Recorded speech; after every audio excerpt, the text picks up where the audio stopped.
enne kui me lähme tänase päeva teema juurde, siis mina teen teile väikese ülevaate siis sellest, et mida see Tööinspektsioon üldse teeb. Kes ei tea, siis meil on 3 teenust, ongi ennetus ja nõustamine. See tähendab seda, et meil on võimalik täiesti tasuta helistada või kirjutada siis meie nõustamisjuristidele, kes siis annavad erinevat infot siis tööalastel teemadel. Nad 646 000 võite helistada, võtavad telefone vastu, aitavad siis nõu anda erinevatel küsimustel. Ja lisaks on meil ka järelevalveteenus, mida võib-olla olete kokku puutunud. Käivad siis meil inspektorid ettevõtetes koha peal, kontrollivad, et kõik töökeskkond oleks siis ohutu ja tervist säästev. Ja lisaks meil ongi siis töövaidluste lahendamine. See on siis sellisel juhul, kui tõesti ei suuda nii-öelda omavahel lahendusi leida, konflikte lahendada, siis on võimalik pöörduda töövaidluskomisjoni, kes siis neid töövaidlusi lahendab. Natukene numbrit ka siin teie ees, et kui palju me menetlusi aasta jooksul läbi viisime, palju me kõnedele vastame, aga lisaks sellele on meil selline lehekülg, mis tasub kindlasti endale kõrva taha jätta, on tööelu.ee, selline portaal, kuhu me siis tegelikult koondame kokku need küsimused, mida meilt kõige rohkem küsitakse. Või mis on lihtsalt sellised huvitavad teemad, millele tasub tähelepanu pöörata, et see on natukene nagu uudiste portaal, võite seal vaadata. Saate siis võib-olla juba ilma meile helistamata ja kirjutamata meilt küsimuse vastused ka. Ja meil on võimalik esitada vihjeid vihje@ti.ee, et kui te märkate midagi või tahate anonüümselt edastada siis mingi tööandja kohta või mingi muu probleemi kohta sellise vihje, et siis seda meile täitsa aktiivselt ka tehakse. Eelmine aasta oli neid peaaegu 800.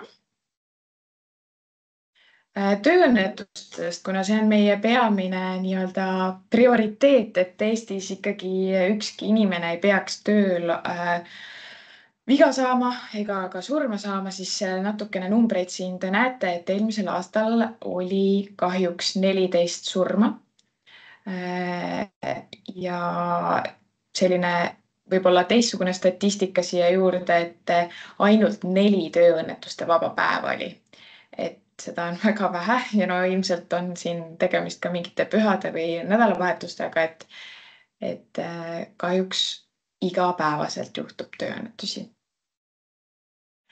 Aga selleks, et neid võib-olla ei juhtuks või saaks ennetada, siis meil on selline võimalus. Kõik, kes soovivad ettevõtjad, siis saavad kirjutada meile ti.ee, et nad sooviksid konsulteerimisteenust. Meil on siis seda 3 erineval teemal, ongi kas töökeskkonna konsultant, vaimse tervise konsultant või siis töösuhetealane konsulteerimine.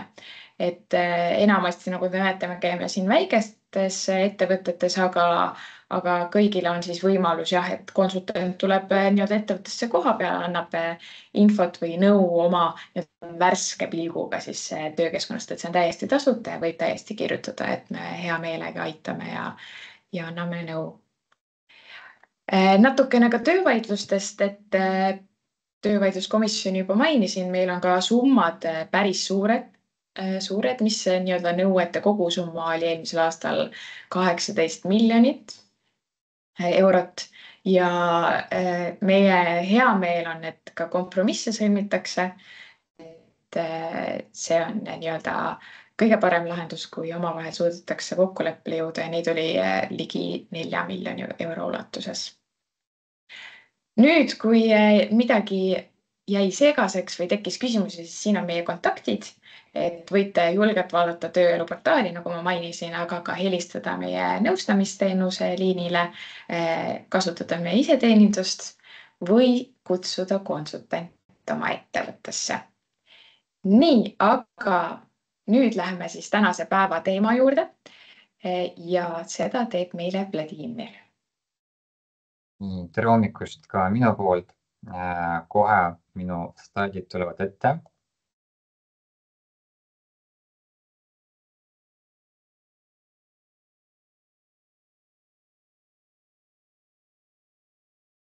Nii, nüüd peaks korras olema, aga Ja, väga hea siis. Nii, veel kord tervist ka minu poolt. Tõesti tore näha, et teid on täna nii palju ja mina olen Tööinspektsiooni ennetuse ja teabeosakonna juhtivnõustamisjurist ja täna keskendume siis sellistele küsimustele, mis puudutab ka puhkuseajakava. Ja ma usun, et paljud teist olete juba mitu korda teinud puhkuseajakavasid, aga puhkuseajakava on selline ajakava, mis justkui tundub väga lihtne ja selge, aga samas ma usun, et ka teie iga aasta leiate selliseid nüansse, millega tuleb arvestada. Kuna küsimusi tegelikult, kui vaadata näiteks meie statistikat, alati on, eriti siis, kui puhkuseajakava koostamise tähtaeg hakkab saabuma, siis nii töötajad kui ka tööandjad kirjutavad meile. Aga enne seda, kui ma hakkan rääkima just konkreetselt puhkuse ajakavast, siis ma natuke midagi ütlen ka põhipuhkusest, kuna põhipuhkus on otseselt seotud ka puhkuse ajakavaga. Ja mis see põhipuhkus on? Põhipuhkus on siis selline tööst vaba aeg, mille eesmärk on vältida ületöötamist, kutsehaigestumisi, tööõnnetusi ja seeläbi ära hoida töötajate töölt puudumise tervise tõttu. Ja lisaks sellele põhipuhkus võimaldab töötajal igapäevaselt töökeskkonnast väljuda. Ja põhipuhkust antakse töötajate aja eest, see tähendab, et kui me töötame samal ajal, selle aja eest me saame ka põhipuhkust. Töötajal on vähemalt, peab olema 28 kalendripäeva põhipuhkust, aga meil on ka töötajad, kellel on rohkem. See 28 on see miinimum, mida seadus nõuab. Poolte kokkuleppel muidugi on võimalik leppida kokku selles, et põhipuhkus kestab 35 kalendripäeva, 42, 50 või isegi rohkem. Aga näiteks on võimalik leppida kokku selles ka kollektiivlepingus. Või siis näiteks on võimalik leppida kokku selles, et antakse ka põhipuhkuse lisapäevad, kui on täidetud mingi X tingimus. Ja vaatamata sellele, et 28 kalendripäeva on see miinimum, siis näiteks alaealistel töötajatel on miinimum 35 kalendripäeva.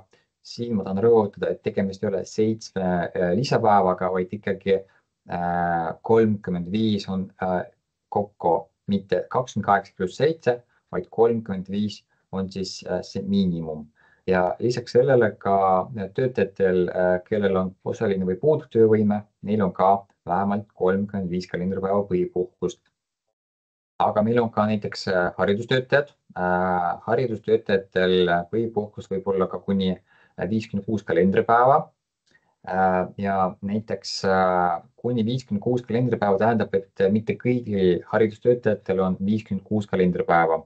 Näiteks kui me vaatame just neid töötajaid, kes töötab haridusvaldkonnas, siis näiteks kui me räägime põhikoolist, siis põhikooli direktoril, õppeala juhatajal on 56 kalendripäeva, siis logopeedil, psühholoogil, eripedagoogil või siis sotsiaalpedagoogil on samuti 56 kalendripäeva.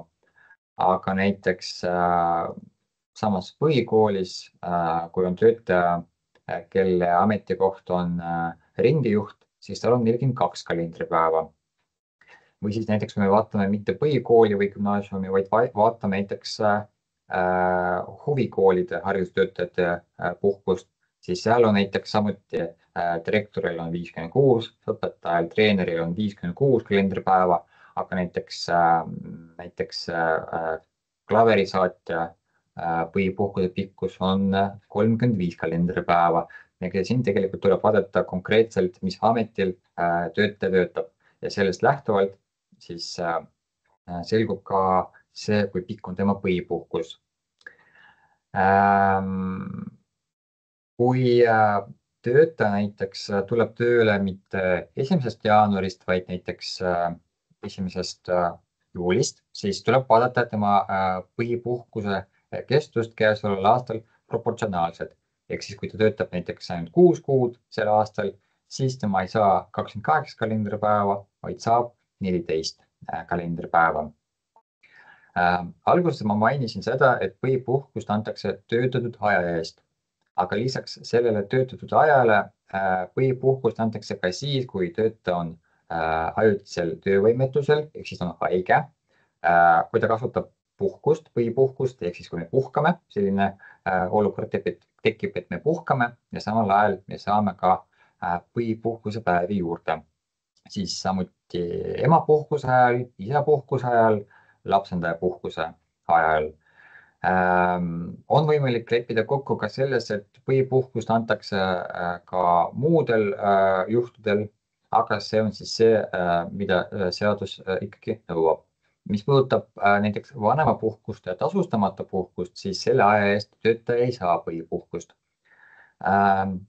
Võib-olla olete näinud uudistes kirjutati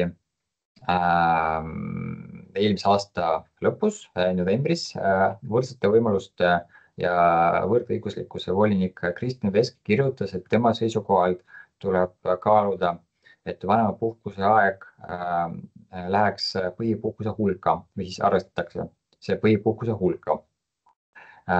Tema seisukoht on kättesaadav ka tema kodulehel volinik.ee ja tema seal, kui võtta lühidalt kokku, ütleb seda, et selline regulatsioon, mis meil Eestis hetkel on, et vanemapuhkuse aja eest ei anta põhipuhkust, võib-olla diskrimineeriv.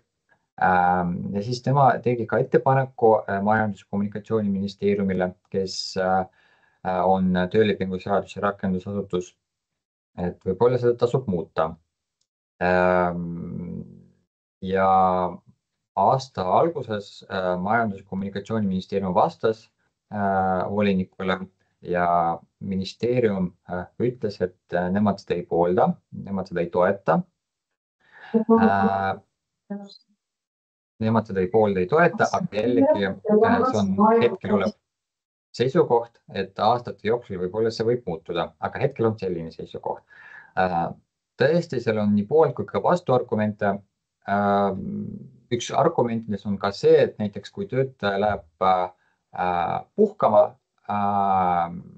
vanemapuhkusele ma mõtlen 3 aastaks ja kui me näiteks oletame, et töötaja on õpetaja, ta töötab näiteks gümnaasiumis, siis 1 aasta eest ta saab 56 kalendripäeva, aga kui töötajad ei ole 3 aastat, siis võib tekkida olukord, et ta 3 aasta eest saab 150 rohkem kalendripäeva põhipuhkust. Aga kui ta jääb näiteks mitme lapsega järjest koju, siis ta võib-olla saab ka seal 200 või 300 põhipuhkuse kalendripäeva, mis muidugi on tööandjale koormav. Aga jällegi hetkel siis ministeerium seda ei toeta ja hetkel jääb nii, nagu ta on. Ehk siis vanemapuhkuse aeg ei lähe põhipuhkuse arvestamise hulga. Veel natuke ennem seda, kui ma hakkan rääkima konkreetselt puhkuse ajakavast, siis ma tuletan meelde, mis meil veel puhkused, mis meil veel muud puhkused on olemas. Vaatamata sellele, et puhkuse ajakava on tõesti tegelikult suunatud pigem põhipuhkusele, aga ei ole välistatud, puhkuse ajakavas märgitakse ka muud puhkused. See ei ole keelatud, see on lubatud. Ja seoses sellega ma siis tuletan meelde, mis meil veel on võimalik töösuhetes kasutada, et puhata.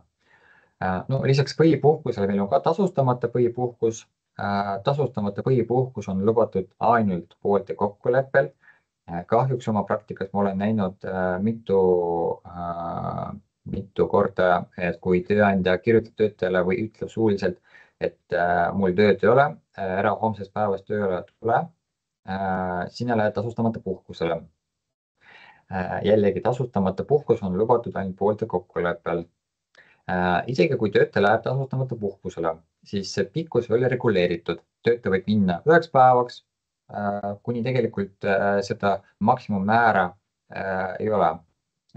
Seal ainult see, et kui näiteks töötaja läheb puhkama tasustamata põhipuhkusele vähemalt 9 kuuks, siis tööandja peab töötamise registris, TÖR-is töölepingu peatama ja selle perioodi eest ei maksta töötaja eest töötuskindlustusmakset ja seda perioodi ei arvestata edaspidi ka töötuskindlustusstaaži hulka. Samas tööandja ikkagi peab maksma sotsiaalmaksu selle aja eest, vähemalt miinimummääras. Emapuhkus on meil 100 kalendripäeva, mida 70 kalendripäeva tuleb kasutada enne eeldatavat lapse sünnikuupäeva ja 30 pärast. Isapuhkus meil on 30 kalendripäeva ja seda saab kasutada kuni lapse 3-aastase saamiseni ka siis osade kaupa või ühes osas. Ja tööandja võib öelda, et isapuhkuse üks osa ei või olla lühem kui 7 kalendripäeva, aga jällegi poolt kokkuleppel on võimalik, et ta võib olla ka lühem kui 7 kalendripäeva. Siis meil on ka lapsendajapuhkus. Lapsendajapuhkus meil on 70 kalendripäeva. Seesama vanemapuhkus, millest me oleme praegu rääkinud, on kuni lapse 3-aastase saamiseni ja töötaja võib seda katkestada, vahepeal minna tagasi tööle, vahepeal jälle jääda vanemapuhkusele, ehk siis see on kõik lubatud. Ainult tuleb järgida etteteatamistähtaega. Siis mis puudutab lapsepuhkust, siis lapsepuhkust meil on 10 tööpäeva kuni 14-aastaseks saamiseni. Siin ma tahan rõhutada, et 10 tööpäeva mitte aastas, vaid 10 tööpäeva antakse mõlemale vanemale, ehk siis mõlemal vanemal nii on 10 tööpäeva ja nemad saavad ise otsustada, millal nad neid lapsepuhkuse päevi kasutavad, mitte aastas, vaid kogu selle perioodi jooksul, mil laps kasvab 14-aastaseks. Siis siin ma tahan ka öelda seda, et 10 tööpäeva, mis on tööpäev?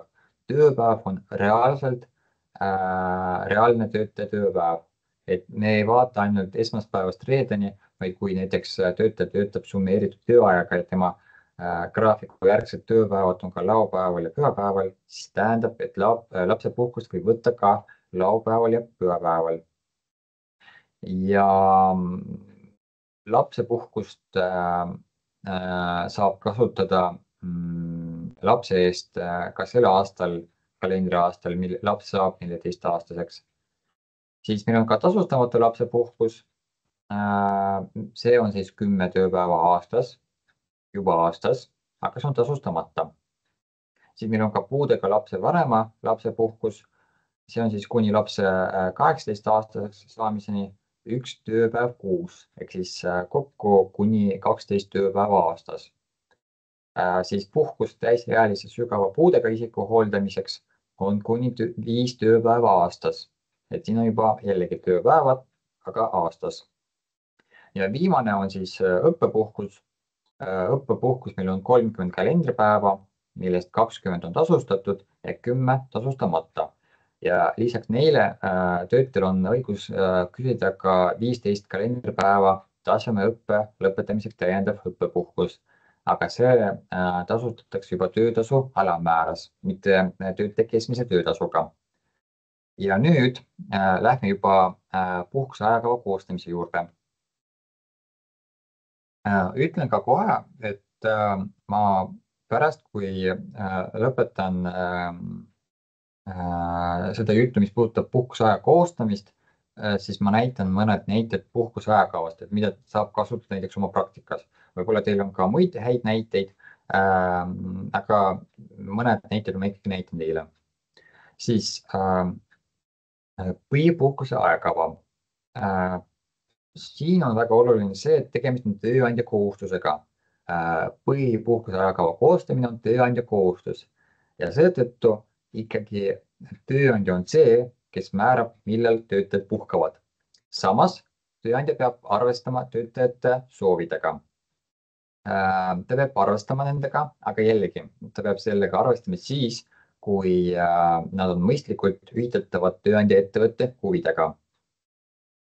ja selles puhkuse ajakavas, mis võib olla nii programmis kui ka näiteks Excelis kui ka Wordi dokumendis, tuleb märkida nii põhipuhkus kui ka kasutamata puhkus, mis jäi eelmisest aastast.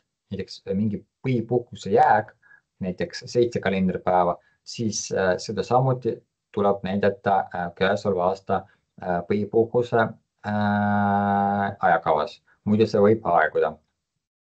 Ja põhipuhkuse koostamistähtaeg on esimese kvartali viimane kalendripäev, milleks on siis 31. märts. Ja kui selleks ajaks puhkuseajakava ei ole koostatud, siis tööandjal tekib ka täiendav õigus, millest me räägime natuke hiljem.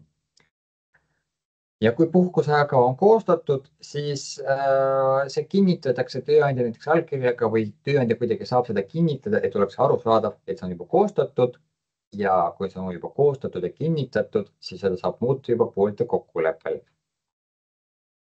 Nii, aga siis natuke detailidest. Põhipuhkust tõesti tuleb kasutada kalendriaasta jooksul.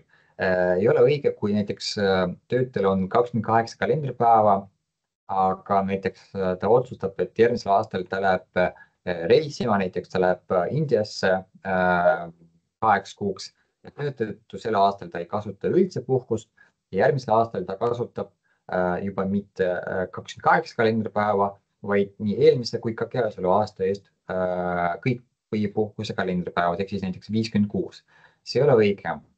Tööandja ikkagi peab jälgima seda, et töötaja puhkab, et ta kasutab põhipuhkust, muidugi ka muid puhkuseid, kui see on näiteks seadusega ette nähtud või kui mõned muud töö- ja puhkeaja piirangud.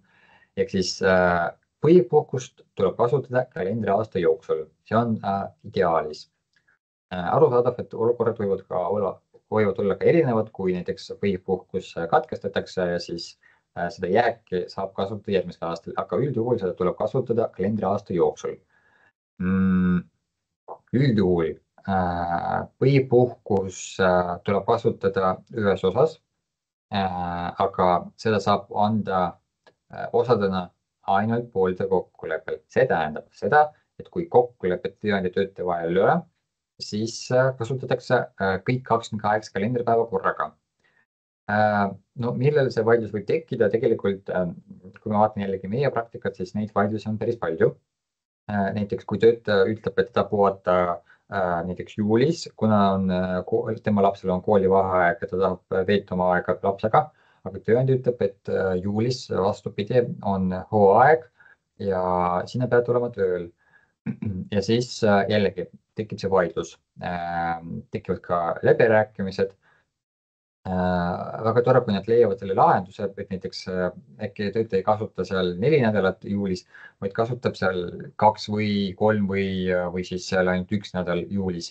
Ja ülejäänud nädalat ta kasutab näiteks augustis või septembris.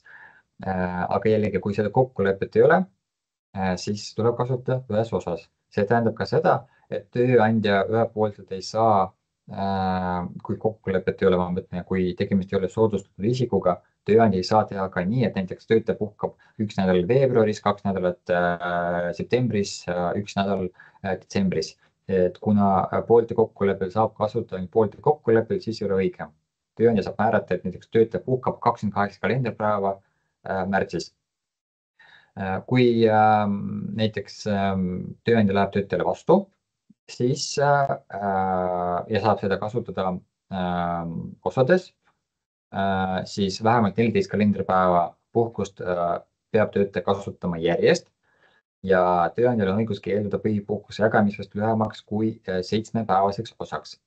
Jällegi, see on see, mida seadus ütleb, aga töötaja jaoks soodne kokkulepe on alati lubatud ja kui näiteks pooled lepivad kokku selles, et töötaja näiteks puhkab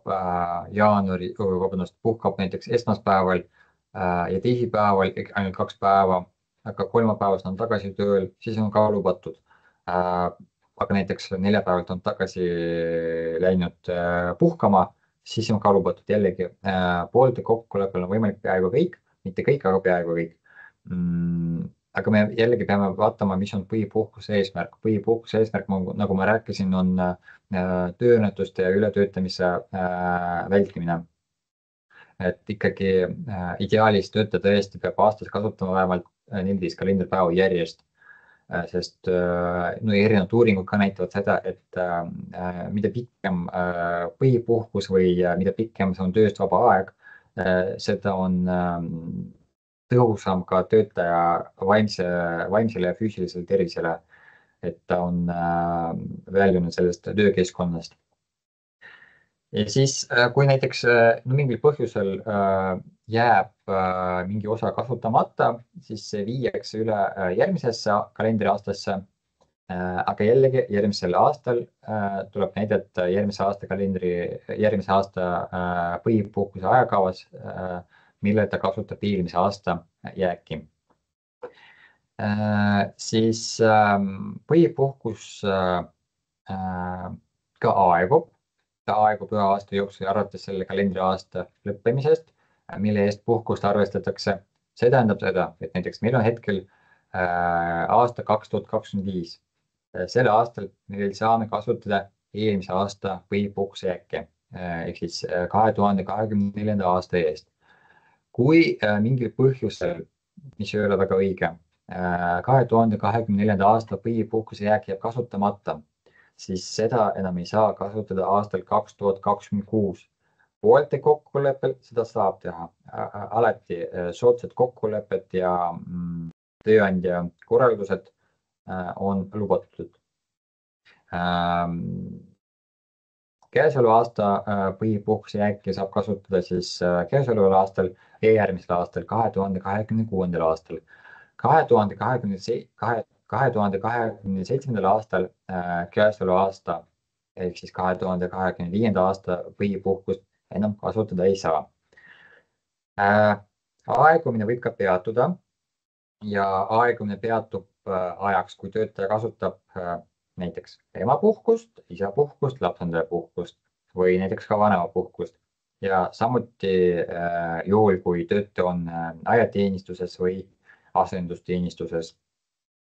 Eelmise aasta märtsis Majandus- ja Kommunikatsiooniministeerium tuli eelnõuga.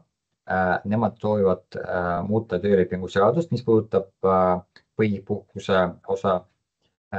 Hetkel ei ole teada, kui kaugele nad jõudsid selle eelnõuga, aga nemad tahtsid muuta just seda osa, mis puudutab põhipuhkuse aegumist. Kuna, kui ma eksin, juba 2 aastat tagasi, võib-olla natuke rohkem, võib-olla isegi 3 aastat tagasi oli tehtud üks Euroopa Kohtu poolt otsus, kus Euroopa Kohus ütles, et kui tööandja ei võimalda töötajale põhipuhkust kasutada, siis ei aegu. Jällegi, kuna Euroopa Kohtu mõju ja Euroopa Liidu õiguse mõju on väga oluline Eesti õigusele, siis Majandus- ja Kommunikatsiooniministeerium tuli selle eelnõuga ja nemad tahavad muuta just seda, mis puudutab puhkuse aegumist. Nemad siis tahavad täiendada seadust uue lausega ja see lause kõlab siis nii, et põhipuhkuse nõue ei aegu pärast käesolevas lõikes nimetatud tähtaja lõppemist, kui tööandja ei võimaldanud töötajal puhkust kasutada. Jällegi ma hetkel ei oska kommenteerida, kuidas see hakkab praktikas välja nägema. Mida see tähendab täpselt, et tööandja ei võimaldanud töötajal puhkust kasutada. Ilmselt kui see seaduseelnõu võetakse vastu, kas see võetakse vastu samal kujul, hetkel ka ei oska kuidagi kommenteerida, siis võib-olla tekib ka praktika. Ja lisaks sellele on tahavad täiendada seadust sellega, et aegumine peatuks siis, kui töötaja on ajutiselt töövõimetu. See tähendab, et kui töötaja on näiteks haiguslehel 1 kuu, siis see aegumine peatub selleks 1 kuuks ja siis saab veel 1 kuu jooksul peale selle, kui põhipuhkus pidi aeguma, kasutada ka seda põhipuhkust. Rõhutan jällegi, tegemist on seaduseelnõuga, hetkel haiguslehe ajal olev aeg läheb selle aja hulka, millal aegumine ei peatu. Ehk siis ta aegub ikkagi, kui töötaja näiteks mingil põhjusel haiguslehele. natuke sellest, mis puudutab põhipuhkuse aegumisest. Mul on siin teie ees üks näide, mis puudutab käesolevat aastat. Näiteks mis see aegumine üldse tähendab ja kuidas seda aegumise peatumist tuleb vaadata.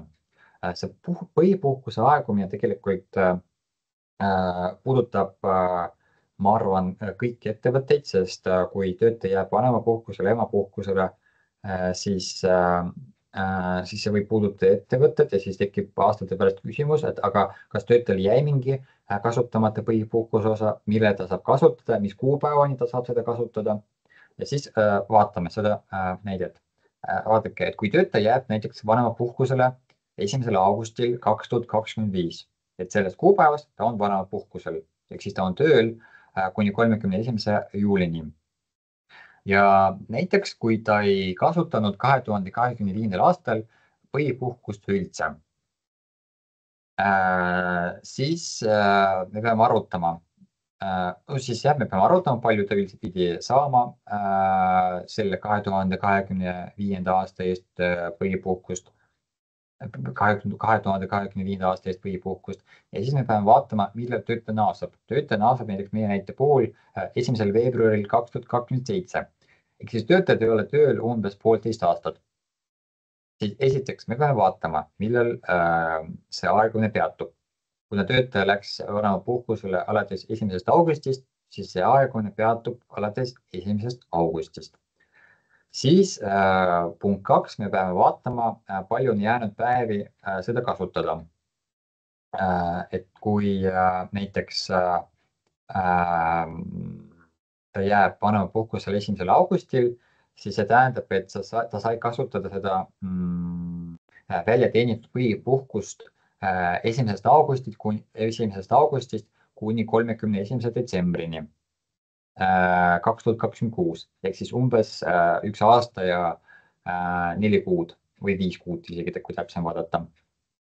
Ja näiteks selles ajavahemikus on 518 kalendripäeva. See tähendab, et tal veel oli võimalik kasutada seda 518 kalendripäeva, aga kuna ta jäi vanemapuhkusele, siis seda teha ei saa. Punkt 3, siis tuleb vaadata, millal peatumine lõpeb. Peatumine lõpeb siis, kui ta naaseb tööle. Ta naaseb tööle 1. veebruaril 2027. Ja siis punkt 4, viimane, tuleb vaadata, mis kuupäevani see pikeneb, et kui ta näiteks saab 2025. aastal välja teenitud põhipuhkust kasutada 518 päeva jooksul ehk tööle naasmisest 1. veebruaril 2027, siis tegelikult ideaalis vaid päris elus ta peab kasutama seda ka kuni 2. juulini 2028, et tööandja peab seda võimaldama töötajale, sest aegumine oli peatatud selleks ajaks, kui töötaja oli vanemapuhkusel. Siis mõned näited, millal puhkust võib katkestada. Alustan sellest, et millal võib katkestada seda tööandja poolt, sest tööandja võib seda katkestada või edasi lükata, kui tegemist on siis ettenägematu olukorraga, kui on tegemist hädavajadusega ja selle eesmärk on siis kahju ära hoida. Siis tööandja võib tõesti katkestada töötaja põhipuhkust, ta võib kutsuda teda tagasi tööle, aga jällegi kõik eeldused peavad olema täidetud, mitte selline olukord, et näiteks keegi jäi haigeks, olemasolev töötaja ja siis kedagi ei ole tööle panna, siis see ei ole sobiv olukord. Et ikkagi, kui näiteks mingi suur hädavajadus, ettenägematu olukord, näiteks mingi veeavarii, aga tegemist meil on arhiiviga või siis kui tegemist on sellise olukorraga, mis võib tekitada tööandjale varalist kahju, siis tööandja saab seda katkestada. Aga kui tööandja katkestab seda, siis tööandja peab hüvitama töötajale puhkuse katkestamisest tekkinud kulud. Näiteks kui see on mingi reis, töötajal oli planeeritud, siis tööandja peab hüvitama lennupiletit või siis kui seal on ka hotell oli kinni makstud, siis ka hotellikulud. ja kui näiteks puhkus katkestati või lükati edasi, siis tööandja kohustatud andma töötajale kasutamata jäänud puhkuseosa vahetult puhkuse kasutamist katkestava või edasi lükkava asjaolu äralangemisel või poolte kokkuleppel muul ajal. See tähendab, et kui näiteks seda olukorda enam ei ole alates, no kujutame ette, ta pidi kutsuma teda 2 päevaks. Näiteks täna 11. märts ja homme 12. märts ja alates 13. märtsist enam seda hädaolukorda ei ole, siis alates 13. märtsist töötaja saab tagasi minna põhipuhkusele, aga kui näiteks see ei sobi tööandjale ega töötajale, siis poolte kokkulepe nad võivad leppida kokku selles, et töötaja läheb puhkama ikkagi muul ajal. Ja siis, kui põhipuhkus katkestatakse töötaja poolt, et näiteks eelkõige me vaatame neid olukordi, kui töötaja jäi haiguslehele või emapuhkusele, siis meil ei saa tekkida sellist olukorda, kus töötaja on samal ajal emapuhkusel, haiguslehel ja puhkusel. Et ikkagi ta peab valima, kumb neist. Et kui ta on puhkusel ja aga ta jäi haigeks, juhtub, siis ta peab katkestama oma puhkuse ja jääma haiguslehele. Ja sama reegel nagu ka tööandja puhul, et töötaja saab kasutada seda kasutamata jäänud puhkuseosa vahetult pärast puhkuse kasutamist takistava asjaolu äralangemist või jällegi poolte kokkuleppel ka muul ajal. Ja töötaja on kohustatud tööandjale teatama puhkuse kasutamist takistavast asjaolust esimesel võimalusel, et kui ta jääb haigeks ja ta jääb haiguslehele, siis ta peab kohe teavitama esimesel võimalusel tööandjale, mitte nii, et ta ütleb, et seal 3 nädala pärast, et tead, ma tegelikult olin haiguslehel, et see palgaleht on ikkagi vale, et arvuta ümber, vaid kohe, kui on võimalik, siis aru saada, kui tegemist on mingi hädaolukorraga, kus näiteks töötaja ei saa kohe teavitada tööandjat, siis muidugi on lubatud ka hiljem, aga jällegi esimesel võimalusel. Näiteks kui mingi operatsioon või mingi muu oluline asjaolu. Ja siis natuke ka soodustatud isikutest. Nendega tegelikult tekib kõige rohkem probleeme tööandjal minu arvates, kui ma vaatan neid pöördumisi, mis tulevad Tööinspektsioonile, siis te võite kirjutada ka chatis, mida te arvate, et ma küsin teie käest sellist olukorda, et vaadake,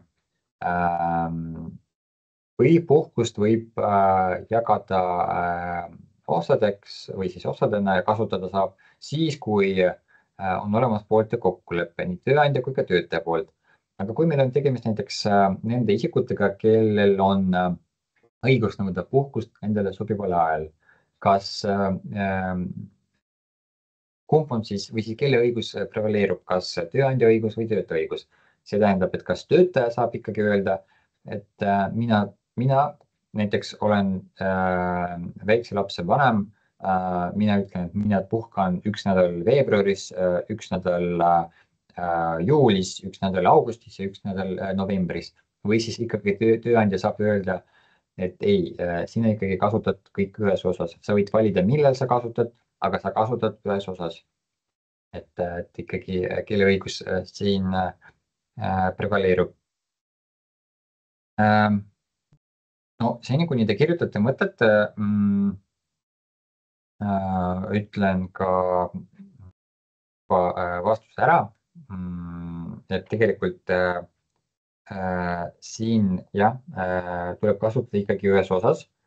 Et jah, see on soodustatud isik, aga kui ta tahab kasutada seda mingil X ajal, siis ta peab võtma kõik 28 kalendripäeva korraga, mitte nii, et ta hakkab seal jagama, et ma puhkan 3 päeva jaanuaris, 9 päeva veebruaris, 2 päeva märtsis ja nii edasi, et ikkagi ta võib valida tõesti, millal ta puhkab, ta võib valida sellist aega, kui on mingi hooaeg, seesama näiteks koolivaheaeg juulis ja kui näiteks on turistide hooaeg, siis kui töötaja on soodustatud isik, siis ta saab valida puhkama just sel ajal.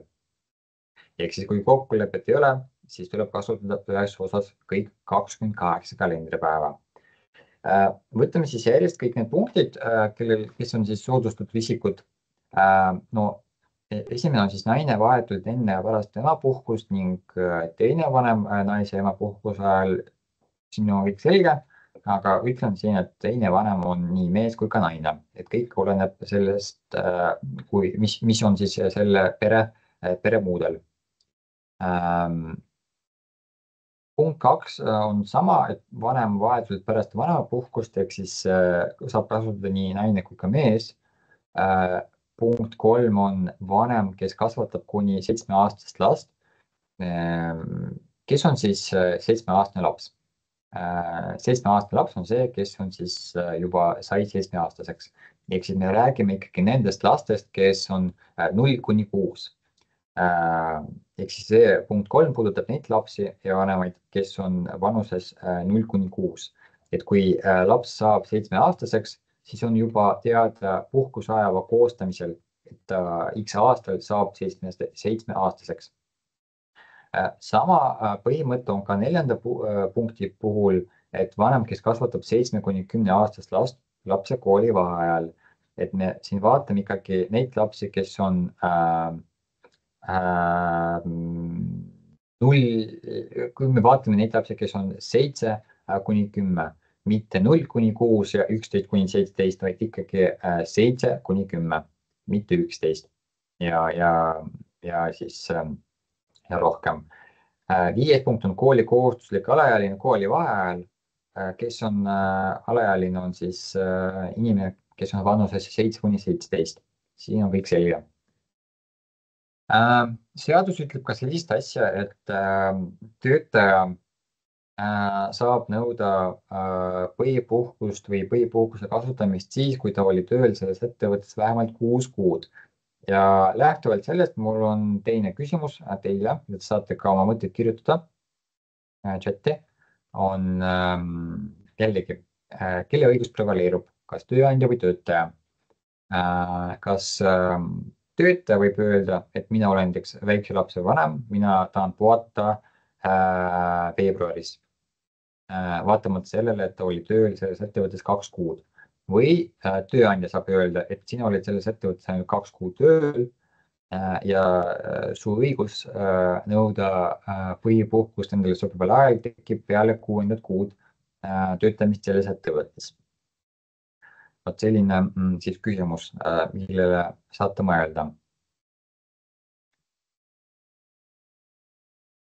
No ja siin on siis see vastus, et kui on kahe õiguse konflikt, siis antud juhul näiteks prevaleerivad eriõigused, mis on soodustatud isikutel, ehk siis ikkagi vaatamata sellele, et ta on tööl alla 6 kuu selles ettevõttes, siis ta ikkagi saab nõuda põhipuhkust endale sobival ajal. Puhkuse ajakava koostamine lõpeb sellega, et see kinnitatakse, aga kui puhkuse ajakava puudub, tööandja näiteks ei viitsi või siis ta ei jõudnud seda teha 31. märtsiks, siis töötajal tekib õigus kasutada puhkust endale sobival ajal, ette teatades tööandjale 14 kalendripäeva kirjalikult taasesitamist võimaldavas vormis.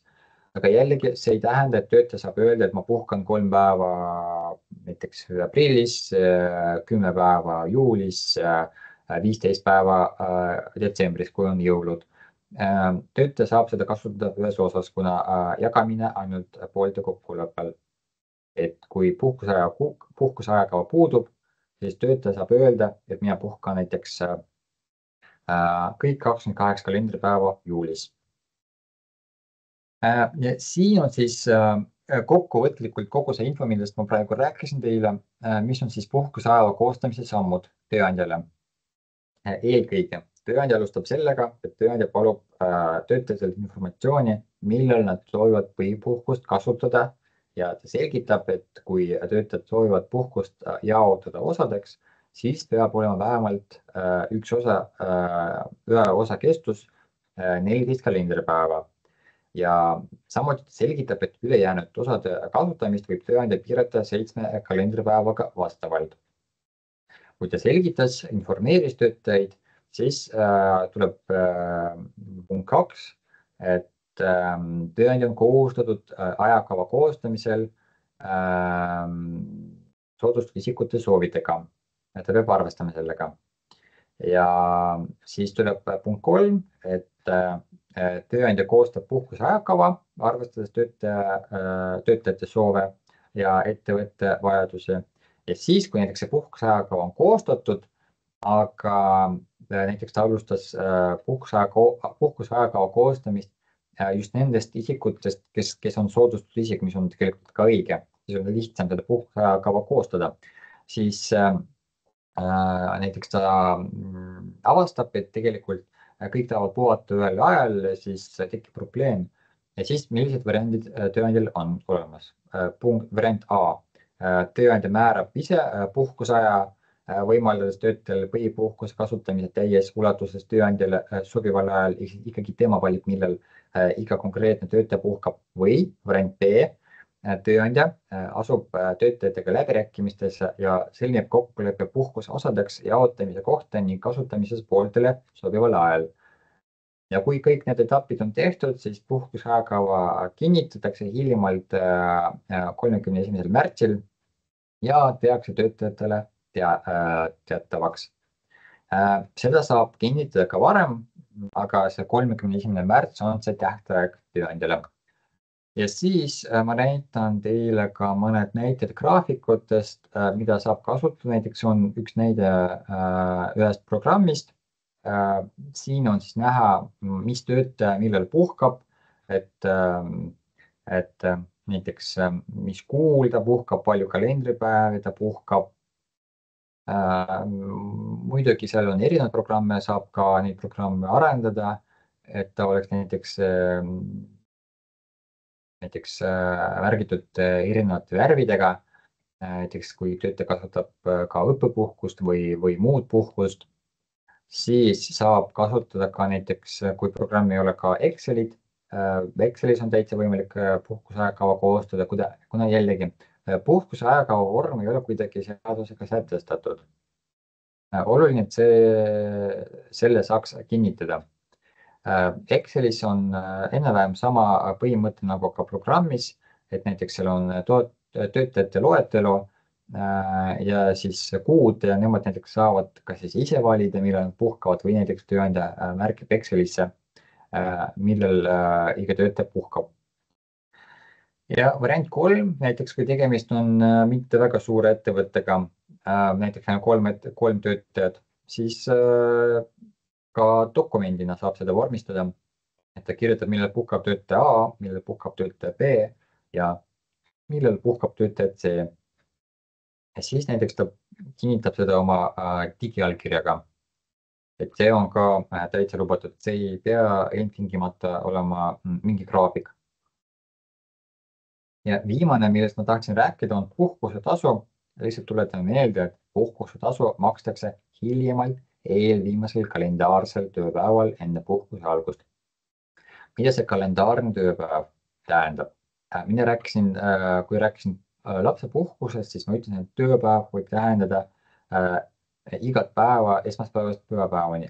Aga mida tähendab kalendaarne tööpäev? Kalendaarne tööpäev tähendab esmaspäevast reedeni.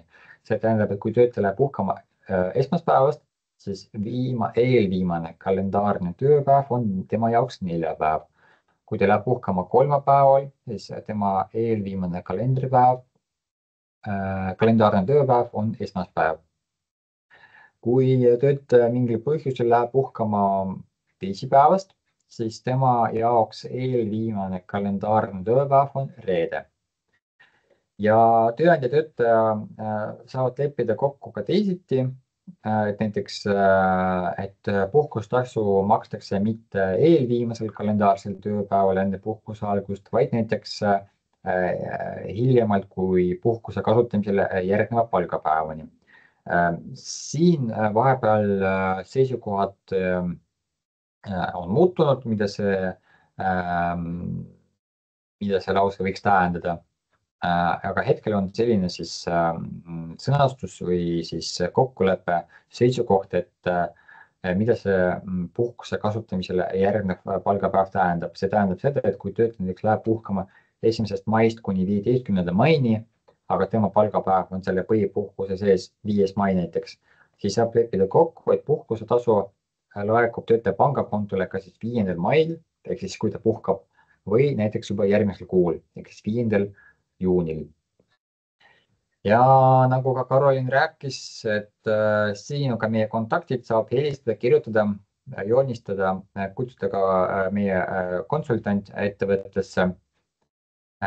Ja mina oma poolt tänan ja vaatame, kas on ka küsimusi. Küsimusi ma nagu juba näen, on. Ja üks küsimus on selline, et miks on hetkel nii, et lisapuhkuse kasutamiseks on eeldus, et põhipuhkus on juba kasutatud? Kuna lisapuhkus näiteks meedikutel aegub järgmise kalendriaasta märtsiga, oleks loogiline, et võiks seda kasutada paralleelselt või enne põhipuhkust. Nii, ma loen veel ühe korra, nii palju natuke mõtlema. Nii, miks on hetkel nii, et lisapuhkuse kasutamiseks on eeldus, et põhipuhkus on juba kasutatud? Ma arvan, et see sõltub kõik kollektiivlepingust ja konkreetsest ettevõttest, sest tegelikult seadus ei reguleeri kuidagi lisapuhkust. See ilmselt sõltub konkreetsest ettevõttest või haiglast. Nii, kuna lisapuhkus näiteks meedikutel aegub järgmise kalendriaasta märtsiga, oleks loogiline, et võiks seda kasutada paralleelselt või isegi enne põhipuhkust. Ma olen nõus, et loogiliselt oleks loogiline seda kasutada koos põhipuhkusega. Seda ei oska kommenteerida. Ja tööta pigem kui nõrgem pool või siis pooleks. Need olid vastused, jah. Üks küsimus on siin selline, et kas puhkuste ajakava peab kindlasti olema digitaalselt allkirjastatud või piisab ka juhi kinnitusest e-kirja teel? Ei pea olema digitaalselt allkirjastatud, piisab ka juhi kinnitusest meiliga näiteks. Oluline, et tööandja saaks pärast ka kuidagi tõendada seda või kinnitada, et puhkuse ajakava oli koostatud ja töötajatele oli teatavaks tehtud. Kollektiivpuhkusest siis küsimus, et kas töötaja võib keelduda kollektiivpuhkusele minemast? Ettevõte on suletud kollektiivpuhkuse ajal. Kollektiivpuhkus on väga huvitav puhkus. Kollektiivpuhkus, tegelikult seaduses sellist puhkusliiki ei ole nagu kollektiivpuhkus. Mida see kollektiivpuhkus tähendab praktikas? See tähendab seda, et ettevõte otsustab näiteks X nädalal või X kalendrikuus ta ei tööta ja kõik töötajad lähevad puhkama. Nagu ma rääkisin, tööandja saab öelda, millal töötajad puhkavad, aga jällegi meil on soodustatud isikud. Kui me räägime mitte soodustatud isikutest, siis tööandja saab öelda, et näiteks meie kõik lähme kollektiivpuhkusel, näiteks kollektiivi seas kedagi ei ole, kes võiks olla soodustatud isik. Siis jah, tööandja ütleb, võib öelda, et no nüüd X nädalal, kui need jõulud meil on kollektiivpuhkus, siis kõik lähevad puhkama. Aga probleem tekib siis, kui on kollektiivis soodustatud isik. Ja tema näiteks ei taha minna kollektiivpuhkusele, mis on ka väga arusaadav, jällegi temal võivad olla ka omad põhjused, jällegi sedama näiteks väikse lapse vanem, kui ta puhata siis, kui tema lapsel on koolivaheaeg. Siis tõesti see töötaja saab keelduda, näiteks tööandja ütleb, et kõik puhkame detsembris, aga see töötaja ütleb, kes on soodustatud isik, et ei, mina puhkan juulis. Tegelikult jah, tema saab keelduda sellest, et ta läheb puhkama detsembris, ta võib minna puhkama juulis. Siis tekib olukord, et kus kogu kollektiiv puhkab detsembris, aga ta on ainus, kellel põhipuhkus on juba kasutatud, et on ainus, kes on tööl. Siin on jah, tõesti tekib olukord, kus on see tööandja kohustus tagada töötajale tööd ja kui tööd ei ole, siis ta peab maksma selle ajast keskmist töötasu. Kuna töötaja ei ole süüdi selles, et ta kasutas oma seadusest tulenevat õigust, nõuda põhipuhkust endale sobival ajal. Et kollektiivpuhkusega tõesti me saame ka päris palju küsimusi, eriti siis, kui nad hakkavad tulema. Üldjuhul kollektiivpuhkus on siis mais, juunis, juulis, augustis ja detsembris. Nii, kas teil on veel mingeid küsimusi, kui te tahate, võite ka näiteks käe tõsta, seal on selline emotikon, siis saab mikrofoni ka sisse lülitada ja veel jõuate paar küsimust küsida.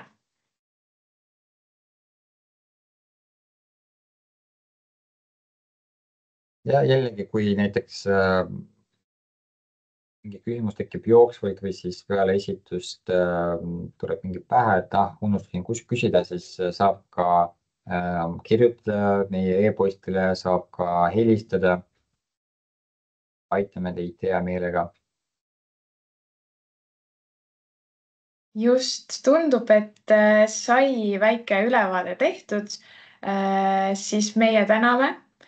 Tõesti, kui tekib mingisuguseid kommentaare, siis võite meile need edastada. Ma saadan siis slaidi esituse ja salvestuse ka teile meili peale.